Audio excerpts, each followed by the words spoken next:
Hi, my name is Ruddy McKenzie. I run a small IT business called RM EPOS. I deal predominantly with electronic point of sale. I had an old DOS-based legacy stock control terminal that I'd been using for many years that was now end of life, and I could not source parts to keep them going any longer, so I had to invest in an app based on Android. I looked around several developers to see what the cost would be, but within the budget that I had to work with, unfortunately the UK was definitely out of my league, so I had to go further afield to Europe, Australia, and finally to India, to a company called ScalaCode, who, after my initial contact, got back to me very quickly.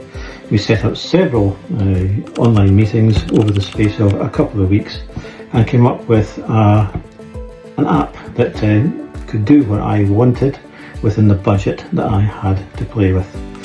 So here we are now. The app is now finally completed. It has had many enhancements since its first version, not because there's anything wrong, but because the customers that were using it. So I can only say that ScalaCode for me has been an excellent choice, and I hope that the company prospers. Thank you.